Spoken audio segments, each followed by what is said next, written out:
Students, welcome to our YouTube channel Ajay sir commerce classes. बेटा मैं आपके लिए स्टैटिस्टिक्स के लिए स्पेशल वीडियोस लेकर आ रहा हूँ। इससे पहले वीडियोस में मैंने आपको स्टैटिस्टिक्स के बारे में बताया था, यानी कि वो फर्स्ट चैप्टर मैंने आपको डिस्कस कराया था। और आज मैं आपके लिए लेकर आ रहा हूँ collection of data. Collection of data, ये कलेक्शन ऑफ डाटा है क्या? बेसिकली किसी भी रिसर्च को, किसी भी एनालिसिस को जब आप करते हैं तो उसके लिए मुझे एक इंफॉर्मेशन चाहिए, एक डाटा चाहिए, यानी न्यूमेरिकल फॉर्म में एक इंफॉर्मेशन चाहिए। और वो इंफॉर्मेशन मुझे कलेक्शन से मिलेगी, यानी कि मैं उस डाटा को कलेक्ट करूंगा। कलेक्शन समझ रहे ना? इंफॉर्मेशन को कलेक्ट करना, so that we can maintain a result. हम उसे एनालाइज कर सकें, हम उसे ऑर्गेनाइज कर सकें, हम उसे प्रेजेंट कर सकें और इंटरप्रिएट करके हम उसके रिजल्ट निकाल सकें। तो जब एक रिसर्चर जब एक आइडिया मेंटेन कर लेता है कि व्हाट उसका जो पर्पस है, मेन पर्पस, तो जब वो पर्पस डिसाइड कर लेता है, after that it have to decide collection of data. उसे डाटा को कलेक्ट करना होता है। तो डाटा को कलेक्ट करने के डिफरेंट डिफरेंट फॉर्म हैं, डाटास के डिफरेंट डिफरेंट वे हैं। हमारे पास कलेक्शन ऑफ डाटा के अंदर जो हमारे पास सोर्स है वो है एक इंटरनल और एक है एक्सटर्नल। इंटरनल सोर्स और एक्सटर्नल सोर्स। इंटरनल सोर्स वो सोर्सेज हैं जो मेरे ऑर्गेनाइजेशन के अंदर ऑलरेडी अवेलेबल हैं। जो डाटा मेरे पास ऑलरेडी अवेलेबल है, उसी डाटा का यूज करते हुए, सुन रहे हैं मेरी बात, अपने ही डाटा का यूज करते हुए जब हम कोई रिसर्च करते हैं तो उसे हम कहते हैं internal source of data. Internal source of data यानी कि वो डाटा जो मेरे ऑर्गेनाइजेशन में ऑलरेडी है। मेरी रिपोर्ट्स हैं, बाकी पुराने डिटेल्स हैं, डाटाज हैं, और उन डाटा के बेस पर मैं कोई कंक्लूजन, कोई रिजल्ट, फोरकास्ट, मतलब कि जो भी मुझे वर्क करना है वो अपने ही डाटा से करना है, जो इंटरनल ऑर्गेनाइजेशन से आ रहा है। तो वो है एक इंटरनल सोर्स। एक है एक्सटर्नल सोर्स, जिस डाटा को मैं, मेरे ऑर्गेनाइजेशन में नहीं मिलेगा डाटा, मुझे, मेरे पास नहीं है वो डाटा। वो डाटा मुझे मार्केट से कलेक्ट करना है, यानी कि आउटसाइड से कलेक्ट करना है। Internal under the organisation, external यानी आउटसाइड द ऑर्गेनाइजेशन। ध्यान से देना, हम बात कर रहे हैं डाटा की। अब इसमें डाटा है दो तरह के। There are two types of data, primary data and the secondary data. अब आपको इसको समझना होगा, स्टैटिस्टिक्स को। देखिए अब जनरली, ठीक है, इसको बिल्कुल इजी लीजिए, पहले तो इजी होइए आप कि कलेक्शन ऑफ डाटा, डाटा को कलेक्ट कर रहे हैं, इंफॉर्मेशन को कलेक्ट कर रहे हैं। इंफॉर्मेशन करेक्ट होनी चाहिए, एक सिस्टमेटिक वे में होनी चाहिए, उनका एक तरीका हो जिससे कि हम उनको ऑर्गेनाइज कर सकें, ठीक है ना, हम उन्हें प्रेजेंट कर सकें, टेबुलर फॉर्म में ला सकें, उनका रिजल्ट कैलकुलेट कर सकें। कब कर पाएंगे? जब एक सिस्टमेटिक वे में होंगे। तो पिछली वीडियोस में मैंने आपको ये बात बताई थी, आप उस वीडियो में जाकर उसकी प्लेलिस्ट में, आप इसमें प्लेलिस्ट में चले जाइए और देखिए पुरानी वीडियो में कि मैंने आपको सारी डिटेल एक्सप्लेन की हुई है। और आज हम कलेक्शन ऑफ डाटा पर लेकर आ रहे हैं आपको दो source, primary and secondary. External source, internal नहीं, external. Primary data and the secondary data. What do you mean by the primary data? भाई प्राइमरी है क्या, आपको समझना। देखिए प्राइमरी, नाम ही देखिए कैसा लग रहा है, प्राइमरी यानी कि ओरिजिनल डाटा।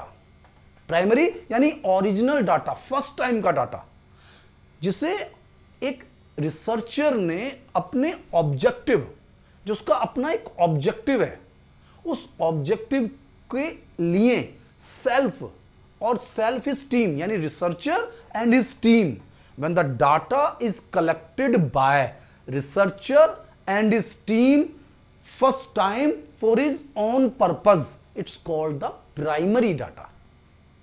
समझ में आया ना प्राइमरी क्या है? ये प्राइमरी डाटा क्या है भाई? प्राइमरी यानी कि जिस डाटा को हमारा जो रिसर्चर, यानी जो रिसर्च करना चाहता है, जो डाटा कलेक्ट करना चाहता है, सेल्फ और उसकी टीम फर्स्ट टाइम अपने स्पेसिफिक पर्पस से जो कलेक्ट करती है, वो है प्राइमरी डाटा। अब सेकेंडरी डाटा, सेकेंडरी डाटा को टीम कलेक्ट नहीं कर रही, ओरिजिनली कलेक्ट नहीं कर रहे हैं हम। जैसे फर्स्ट टाइम हमने कहा ना कि रिसर्चर और उसकी टीम ओरिजिनली फर्स्ट टाइम अपने पर्पस से, अपने ऑब्जेक्टिव के अकॉर्डिंग जो इंफॉर्मेशन कलेक्ट कर रही है, वो प्राइमरी हो गया। जो डाटा ऑलरेडी मार्केट में है, जो डाटा ऑलरेडी पब्लिश्ड है, अनपब्लिश्ड है, बट वो डाटा अवेलेबल है, वो कहीं ना कहीं अवेलेबल है। जब उस डाटा का यूज करते हैं हम, जब उस डाटा का यूज करते हैं तो होता है सेकेंडरी डाटा।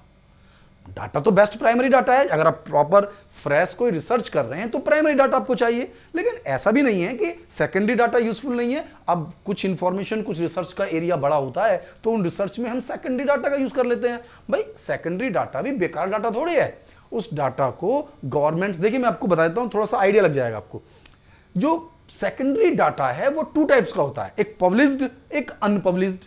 पब्लिश्ड डाटा यानी कि वो इंफॉर्मेशन जो ऑलरेडी कहीं ना कहीं पब्लिश्ड है, चाहे वो इंटरनेट पर हो, चाहे वो मैगजीन्स में हो, जर्नल्स में हो, ठीक है ना, लाइब्रेरीज में हो, तो ये सब चीजें क्या पब्लिश्ड है। तो क्या क्या पब्लिश्ड है, देखिए पब्लिश्ड सोर्स 2 हैं, पब्लिश्ड सोर्स और अनपब्लिश्ड सोर्स। हम बात किस चीज कर रहे हैं, हम बात कर रहे थे collection of data. Collection of data में इंटरनल, एक्सटर्नल, हम एक्सटर्नल की बात कर रहे हैं। एक्सटर्नल में प्राइमरी और सेकेंडरी, हम सेकेंडरी की बात कर रहे हैं। सेकेंडरी डाटा 2 टाइप्स का, पब्लिश्ड और अनपब्लिश्ड। पब्लिश्ड जो ऑलरेडी कहीं ना कहीं आपको अवेलेबल हो जाएगा, इजीली अवेलेबल है, अगर आप जाएं तो वो सब नहीं कि उस चीज डाटा को सभी लोग जानते हैं, रिकॉग्नाइज कर सकते हैं आप इजीली। बहुत सारी जगह डाटा होता है, आरबीआई की लाइब्रेरी होती है, ये तुम्हारे जो बड़े बड़े जितने भी फाइनेंशियल ऑर्गेनाइजेशंस हैं, सेबी है, स्टॉक एक्सचेंज है, इन सब की अपनी लाइब्रेरीज हैं। आप उन लाइब्रेरीज में जो रिसर्चर होता है वो डाटा कलेक्ट कर सकता है वहां से, सेकेंडरी डाटा। प्राइमरी तो आपको रिसर्च, क्या नाम है, अपने जो हमारे इंफॉर्मेंट्स हैं उनसे लेनी होगी आपको, लेकिन ये डाटा कहाँ मिल जाएगा, उन जगहों से मिल जाएगा। यानी कि आरबीआई से मिल जाएगा, सेबी से मिल जाएगा, फाइनेंशियल इंस्टीट्यूशन से मिल जाएगा, पब्लिक गवर्नमेंट्स ऑर्गेनाइजेशन से मिल जाएगा, जो जर्नल्स हैं उनसे मिल जाएगा, रेगुलर जर्नल पब्लिश होते हैं, डिफरेंट लाइब्रेरी से आपको मिल जाएगा। फिर भी मैंने कुछ सोर्सेस जो हैं वो स्पेशली मेंशन किए हैं। ऑफिशियल पब्लिकेशंस, कुछ ऑफिशियल पब्लिकेशंस हैं स्टेट और सेंट्रल गवर्नमेंट के, जैसे गजट होता है ना, आपने कभी नाम नहीं सुना होगा, गवर्नमेंट गजट। जो गवर्नमेंट का गजट होता है उसी की जो इंफॉर्मेशन होती है वो गवर्नमेंट रिलायबल मानती है। यानी गवर्नमेंट ने जो नोटिफाइड किया है अपने गजट में वही इंफॉर्मेशन रिलायबल है। गवर्नमेंट को वही इंफॉर्मेशन चाहिए जब किसी गवर्नमेंट डिपार्टमेंट से रिलेटेड आप किसी इंफॉर्मेशन को कंपेयर करेंगे तो आप सोचिए कि कितनी बड़ी इंफॉर्मेशन होती होगी। यानी गवर्नमेंट अपने टोटल जितने भी नोटिफिकेशन होते हैं, जितनी भी डिटेल्स होती हैं, जितने भी उसने रिसर्च किए हुए हैं, वो सब किसमें करती है, official publication of state and central government. ऐसे ही सेमी गवर्नमेंट्स के होते हैं, एक तो गवर्नमेंट के होते हैं, एक सेमी गवर्नमेंट के होते हैं। कुछ पार्ट गवर्नमेंट का लगा हुआ होता है, कुछ पार्ट प्राइवेट सेक्टर का लगा हुआ होता है, और उस सिस्टम के साथ सेमी गवर्नमेंट ऑर्गेनाइजेशन है, सेमी गवर्नमेंट इंडस्ट्रीज हैं। इसके बाद है reports and reports of committee and commission, committees.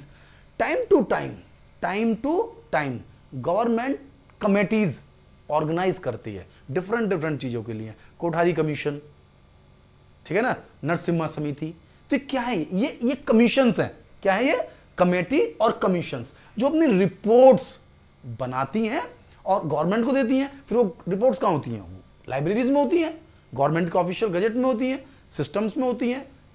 तो उन डाटास को आप यूज कर सकते हैं, लेकिन वो डाटा आपने कलेक्ट नहीं किए, वो तो उस पर्टिकुलर रिपोर्ट में या पर्टिकुलर टीम ने कलेक्ट किए हैं। जैसे मैंने बताया कोठारी कमीशन, नरसिम्हा समिति, लॉट ऑफ कमीशन एंड समिति, मैं जितने नाम बोलते जाऊंगा आप भी थक जाएंगे। तो कंटिन्यू टाइम टू टाइम बनाते रहते हैं, डिफरेंट रिक्वायरमेंट आती हैं, अकॉर्डिंग टू रिक्वायरमेंट हम बनाते चले जाते हैं। कभी एजुकेशन के लिए प्रॉब्लम आ रही है, समझ रहे ना, कभी तो एजुकेशन से रिलेटेड प्रॉब्लम है, कभी फाइनेंस से रिलेटेड प्रॉब्लम है, कभी बजट से रिलेटेड प्रॉब्लम है, हमारे पास lot of problem is there. तो गवर्नमेंट डिफरेंट कमेटीज और कमीशंस को कवर करती है जिनका डाटा ऑलरेडी अवेलेबल है मार्केट में। पब्लिकेशंस ऑफ रिसर्च इंस्टीट्यूट, कुछ इंस्टीट्यूट हैं जो रिसर्च कराते हैं। भाई पीएचडी होती है ना हमारी, भाई यहां भी हम क्या कर रहे हैं बेटा, रिसर्च ही तो कर रहे हैं। तो रिसर्च जो कर रहे हैं आप रिसर्च करेंगे, वो भी तो कहीं ना कहीं पब्लिश कराएंगे आप। तो जो रिसर्च इंस्टीट्यूट हैं, स्पेशली रिसर्च इंस्टीट्यूट, उनके पास बहुत सारी रिसर्च है जिस रिसर्च का वो यूज कर सकते हैं, तो हमारे लिए वो रिसर्च अवेलेबल है। भाई वो कहीं ना कहीं हमारे पास है। आईसीसीआर की लाइब्रेरी है, आप चले जाइए दिल्ली में मंडी हाउस के पास, तो मंडी हाउस के पास जो लाइब्रेरी है वहां पर सारी रिसर्च लिखी हुई है। तो बहुत सारी चीजों की रिसर्च आप वहां से, अगर आप स्कॉलर हैं, अगर आप रिसर्च करना चाहते हैं तो वहां से आप ले लीजिए। फोटो कॉपी भी दे देते हैं वो, आप फोटो कॉपी ले लीजिए, आप उनमें फोटो खींच लीजिए, सारी चीजें अवेलेबल है, फैसिलिटीज आपके लिए। किस लिए है वो, कि आपको जो इंफॉर्मेशन चाहिए वो मिल जाए।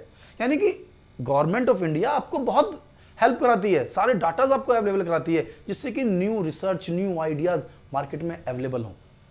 इसके बाद है इंटरनेशनल पब्लिकेशंस, जैसे इंडियन पब्लिकेशन है ऐसे इंटरनेशनल पब्लिकेशंस हैं। आप नेट पर भी जाएंगे तो आपको मिलेंगे बहुत सारे पब्लिकेशंस जो टाइम टू टाइम जर्नल्स पास करते रहते हैं, पब्लिकेशंस हैं जो नए नए रिसर्च, नए नए आइडियाज, भाई रिसर्च तो चलती रहती है। अगर आप देखें अभी कोविड-19 के लिए कितनी रिसर्च चल रही है भाई, इनिकुलेशंस के लिए चल रही है, मेडिसिन के लिए अलग चल रही है, डाटास के लिए अलग चल रही है, कितने लोग बीमार, कितने ठीक हुए, सब चीजों पर एक एनालिसिस होता है। आप तो एक इंफॉर्मेशन लेते हैं भाई इतने लोग बीमार थे, इतने मर गए, क्या एक्चुअल में ऐसा होता है? वो तो बहुत डिटेल करनी पड़ती है ना मेरे बेटा, उस पूरे डाटा को कलेक्ट करना है, कौन कौन से हॉस्पिटल, भाई रिलायबल सोर्स नहीं होगा उसका, तो वो सब हमारे पास अवेलेबल होते हैं।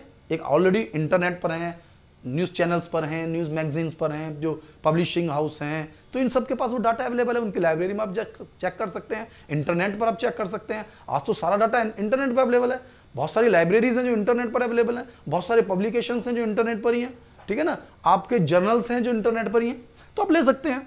प्राइवेट पब्लिकेशंस हैं, पब्लिकेशन ऑफ ट्रेड एसोसिएशंस हैं, ट्रेड एसोसिएशन ICIC ये होता है ना, फिक्की, IDBI, ये बैंक्स हैं, फिक्की है, तो ये क्या होता है, क्या नाम है, चैम्बर ऑफ कॉमर्स है, तो ये क्या है काम इनका, ये डाटा कलेक्ट करते हैं गवर्नमेंट्स का, अपना डाटा, अपनी रिसर्च, तो वो इंफॉर्मेशन इनकी लाइब्रेरी में होती है, वहां से ले सकते हैं, न्यूज़पेपर और मैगजीन।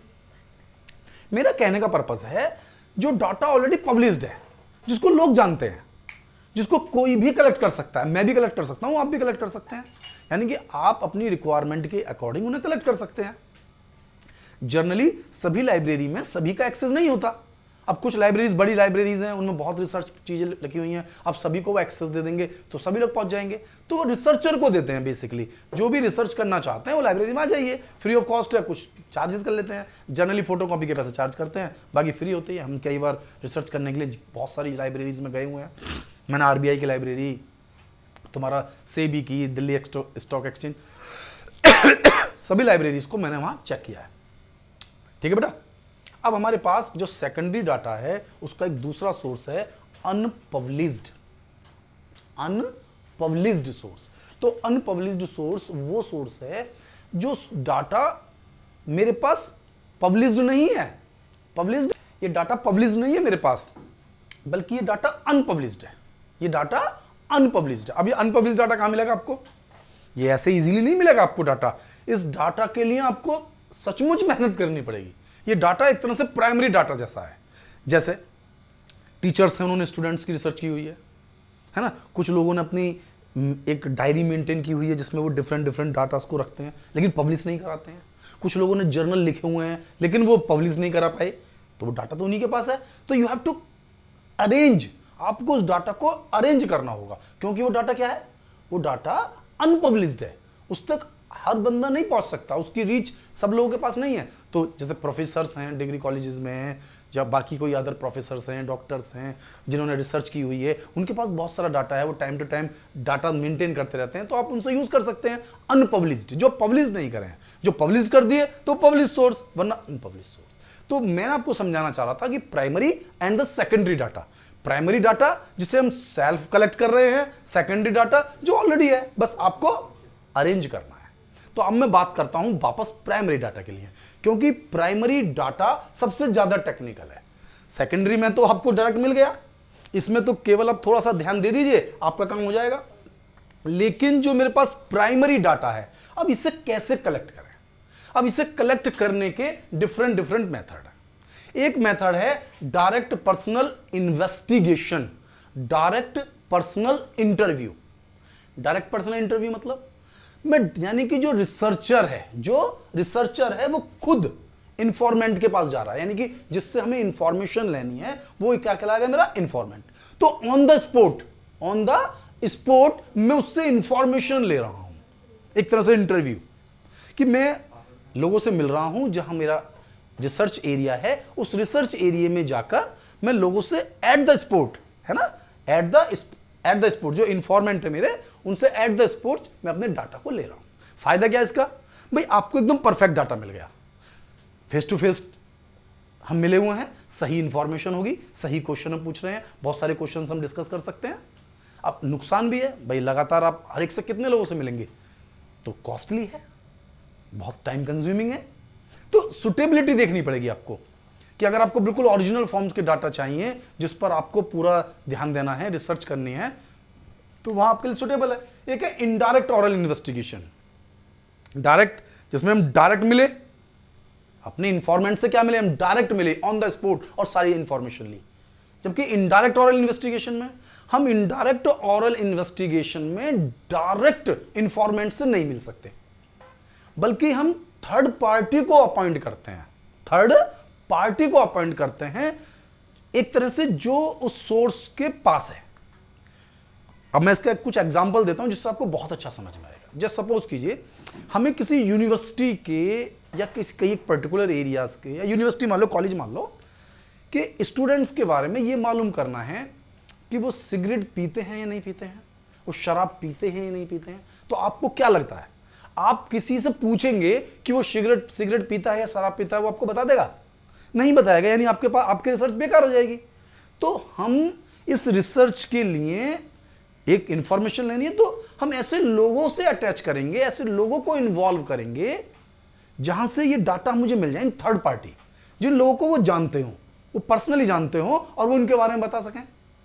जैसे नेबरर्स होते हैं, कुछ प्रोफेसर्स होते हैं, कुछ फ्रेंड्स होते हैं, तो मतलब कि जहां से वो सोर्स मुझे मिल सकता है। तो यहां पर क्या लेना है, डाटा किसी थर्ड पार्टी जिसके पास वो रिसोर्स है, जिससे वो डाटा कलेक्ट कर सकता है। इंफॉर्मेशन फ्रॉम कॉरस्पॉन्डेंट, ये भी बहुत अच्छा सा कंसेप्ट है। इसको समझने के लिए मैं एक बहुत अच्छा सा आपको एग्जांपल दूंगा, एकदम आप एकदम करेक्ट पहुंच जाएंगे अपने पास पे। ये वाइड इंफॉर्मेशन के लिए बहुत अच्छा है। अगर आप बहुत बड़ी इंफॉर्मेशन चाहते हैं, दूर दूर से इंफॉर्मेशन चाहते हैं, तो ये जो कॉरस्पॉन्डेंट वाला ये बहुत अच्छा है। आपने कभी न्यूज़ देखा है?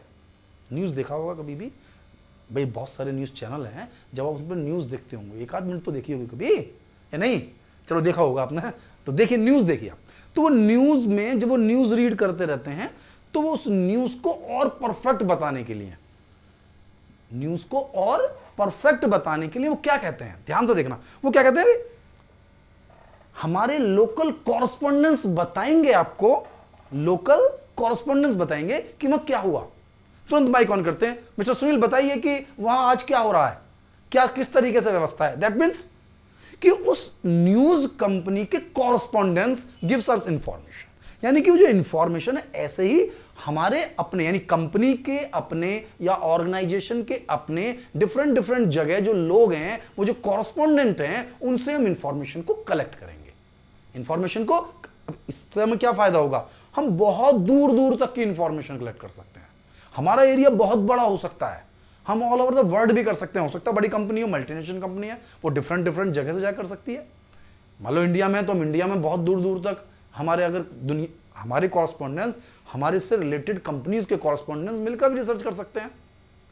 लेकिन रिसर्च का एरिया बड़ा हो सकता है और अच्छी इंफॉर्मेशन हमें इजीली मिल जाती है। कॉरस्पॉन्डेंस क्लियर हो गया। एक होता है टेलीफोनिक इंटरव्यू। टेलीफोन से समझते हैं ना हम लोग, टेलीफोन तो बेसिकली कंसेप्ट है, पहले जमाने में तो टेलीफोन बड़ा कॉस्टली हुआ करता था, आज तो लोगों के पास मोबाइल है, और मोबाइल एक बहुत अच्छा कंसेप्ट है। तो मोबाइल के थ्रू हमने डाटा उठाया और लोगों को कॉल करना शुरू किया।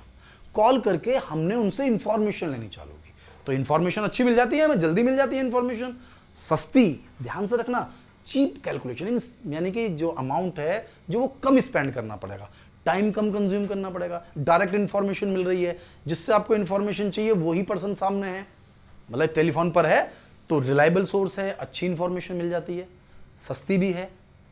टेलीफोनिक इंटरव्यू समझ रहे हैं ना आप, टेलीफोन पर ही हम डिफरेंट क्वेश्चंस अपने इंफॉर्मेंट से डिस्कस कर रहे हैं और इंफॉर्मेंट हमें डिफरेंट क्वेश्चंस के आंसर देता चला जा रहा है। तो इसका फायदा क्या होता है, अच्छा रिस्पॉन्स मिलता रहता है। क्या मिलता रहता है, अच्छा रिस्पॉन्स मिलता रहता है, सही क्वेश्चंस हमें मिलते, आंसर्स मिलते रहते हैं, जिससे हमारी रिसर्च बहुत अच्छी हो सकती है। एक होता है मेल्ड क्वेश्चन आयर, जब हमारे जो इंफॉर्मेंट होते हैं वो दूर दूर होते हैं, यानी कि मतलब हमारे इंफॉर्मेंट से हमें मतलब है कि हम जिस टाइप की रिसर्च करेंगे उसी तरह की प्रॉब्लम आएगी। भाई हमारी जो रिसर्च का एरिया बड़ा है तो इंफॉर्मेंट भी दूर दूर रहते हैं, हमारे जो जिस तरीके की रिसर्च हमें चाहिए, जिस ऑर्गेनाइजेशन के लिए हम रिसर्च कर रहे हैं, वो जिस भी पर्टिकुलर स्ट्रेटेजी के लिए हम रिसर्च कर रहे हैं, उसके लिए जो हमारे इन्फॉर्मेंट यानी जिनसे इन्फॉर्मेशन हमें लेनी है, इनको इन्फॉर्मेंट कहते हैं, वो इन्फॉर्मेंट दूर दूर है, बहुत दूर दूर है। तो आप इसके लिए बताइए कैसे लेंगे आप? तो एक तो तरीका था टेलीफोनिक इंटरव्यू, बहुत अच्छा था, ऐसा नहीं है कि टेलीफोनिक इंटरव्यू ऑप्शन नहीं है, लेकिन एक और अच्छा तरीका है कि वो सभी क्वेश्चन जो टेलीफोन पर शायद अच्छे डिस्कस ना हो पाए, वो हमने एक क्वेश्चनायर बना ली। क्वेश्चनायर तो समय बनानी पड़ेगी आपको, ऐसा नहीं क्वेश्चनायर आपको इन बाकियों में नहीं बनानी पड़ेगी। क्वेश्चन तो आपके पास होने चाहिए ना, चाहे वो रिटन में हो चाहे ओरल हो, लेकिन यहां पर आपके पास वो क्वेश्चन रिटन में होने चाहिए। एक क्वेश्चनायर आपके पास होनी चाहिए, एक pool of questions, pool of different question, यानी डिफरेंट क्वेश्चंस का एक पूल हमने बनाया है according to our research, our organisation research, our purposeful organisation research, यानी जो पर्पस के अकॉर्डिंग हमने बनाई है। तो उस पूरे के पूरे क्वेश्चनायर को हम क्या कर देंगे, उसको मेल कर देंगे, यानी कि एक पर्टिकुलर लिफाफे पर बिल्कुल प्रॉपर एड्रेस करके भेज देंगे हम उसे। लेकिन आप समझिए इसमें प्रॉब्लम है, आपने भेज दी, क्या वो वापस भेजेगा? क्यों? जब वो भेजेगा तो उसका कुरियर का खर्चा कौन देगा? स्पीड पोस्ट का खर्चा कौन देगा? वो भेजेगा ही नहीं। तो हम क्या करेंगे, उसके साथ एक कवरिंग लेटर लगाएंगे, ठीक है ना, एक स्पेशल कवरिंग लेटर लगाएंगे। क्वेश्चन हमेशा शॉर्ट और बढ़िया उसमें होने चाहिए, पर्सनल क्वेश्चन नहीं होने चाहिए। वो क्वेश्चनर की कुछ क्वालिटीज हैं, वो अपनी अगली वीडियोस में मैं आपको जरूर बताऊंगा। बहुत सारी चीजें मैं आपके लिए कवर करता रहूंगा, जिससे कि छोटी छोटी बातें आपको समझ में आए। यानी टॉपिक की परफेक्ट जानकारी चाहिए। मुझे ऐसी जानकारी बिल्कुल पसंद नहीं है जो आधी अधूरी हो। आप ले रहे हैं तो अच्छी इंफॉर्मेशन आपके पास होनी चाहिए। तो टेलीफोनिक समझ में आ गया। इसके बाद मैं कह रहा हूं मेल क्वेश्चनर। तो मेल क्वेश्चनर क्या है भाई? हमने अपनी क्वेश्चनर जो बनाई है वो हम भेज देंगे बाय पोस्ट, बाय कुरियर, लेकिन साथ में एक कवरिंग लेटर भेजेंगे, साथ में एक ऐसा सिस्टम भेजेंगे जिसके थ्रू वो इंफॉर्मेंट हमें अपनी इंफॉर्मेशन भेज सके। यानी कि अगर वो कुरियर कर रहा है तो कुरियर का दूसरा लेटर जिसका जो पेमेंट है वो हम करेंगे। वो नहीं करेगा पेमेंट, वो पेमेंट करेगा तो भेजेगा ही नहीं कभी भी। तो पूरा कवरिंग लेटर लगाकर हम उसको भेजेंगे, जिससे कि वो हमें मेल कर सके, यानी कि वो हमें वापस भेज सके, चाहे वो पोस्ट ऑफिस के थ्रू या कुरियर के थ्रू, और उसका कोई पैसा स्पेंड ना हो। ठीक है? कहते हैं ना स्टैंप लगे हुए जो लिफाफे होते हैं ना, सुना होगा आपने कभी, स्टैंप लगे हुए लिफाफे लेकर साथ में भेज देते हैं अपने एड्रेस के साथ, यानी कि उसे एड्रेस भी ना लिखना पड़े हमारा। समझ रहे ना? उस सामने वाले जो हमारा इंफॉर्मेंट है उसको ज्यादा काम नहीं करना पड़े, बस वो क्वेश्चंस के जवाब भर रहा है और उसके बाद फटाफट हमारे इन्वेलप में डाला और पेस्ट करके भेज दिया। उस पर हमारा एड्रेस भी है, स्टैम्प भी लगा हुआ, अब प्रॉपर हमारे पास आ जाएगा। यानी कि समझना है हमें। इसके बाद है क्वेश्चनर फाइल बाय इनोमरेटर, यानी क्वेश्चनर हम डायरेक्टली पहुंच गए हैं, यानी कि हमारे जो इनोमरेटर्स हैं, हमारी टीम है, कंपनी की ऑर्गेनाइजेशन की टीम है, तो उसके इनोमिनेटर डायरेक्ट लोगों के पास जा रहे हैं और एक क्वेश्चनर उनके पास है, वो क्वेश्चन की लिस्ट उन्हें दे रहे हैं और क्वेश्चंस को खुद भर रहे हैं। कौन खुद भर रहा है? इंफॉर्मेंट नहीं भरेगा। कौन भर रहा है? इनोमिनेटर्स, यानी कि कंपनी के जो एम्प्लॉइज, कंपनी ने जिनको हायर किया है, कंपनी जिसके थ्रू अपनी रिसर्च पूरी करा रही है, वो टीम डायरेक्ट क्वेश्चन डिस्कस करेंगे और उस क्वेश्चन को हम फटाफट उसके आंसर उसी इंफॉर्मेंट के सामने लिखते रहेंगे। तो मेरे साथ टॉपिक क्लियर हो गया कि भाई primary data, how to collect primary data, यानी सोर्स ऑफ प्राइमरी डाटा, यानी प्राइमरी डाटा आप किस किस तरीके से कलेक्ट कर सकते हैं। ठीक है बेटा? और ये हो गया हमारे पास सेकेंडरी डाटा। अब प्राइमरी जो डाटा है, ध्यान से रखना, ये प्राइमरी डाटा ये तो सोर्स हो गए जहां से हम इस इंफॉर्मेशन को कलेक्ट कर सकते हैं, जहां से डाटा हम ले सकते हैं। लेकिन इसके बाद हमारे पास प्राइमरी डाटा को कलेक्ट करने के दो मेथड हैं। दो मेथड हैं, सेंसस मेथड और सैंपल मेथड। ठीक है? नेक्स्ट वीडियो में मैं आपको सारी चीजें बाकी लेकर आऊंगा और आप मुझे बताइए कि आपको ये मेरी वीडियो कैसी लगी। मेरी वीडियो को लाइक करें, मेरे चैनल को सब्सक्राइब करें और मेन जरूरी है, यदि आपने अभी तक बेल आइकन प्रेस नहीं किया है तो बेल आइकन को प्रेस करें, जिससे कि मेरी लेटेस्ट वीडियो आपको लगातार मिलती रहे। और अगर आप चाहते हैं कि आपको कोई प्रॉब्लम आ रही है तो आप इंस्टा पर मुझे फॉलो करें और मेरा जो व्हाट्सअप नंबर है वो आपको डिस्क्रिप्शन मिल जाएगा। आप मुझे मैसेज करें, मैं आपको आंसर दूंगा, क्योंकि आप ही के लिए हूं मैं केवल। ठीक है? मिलता हूं नेक्स्ट वीडियो पर। Thank you.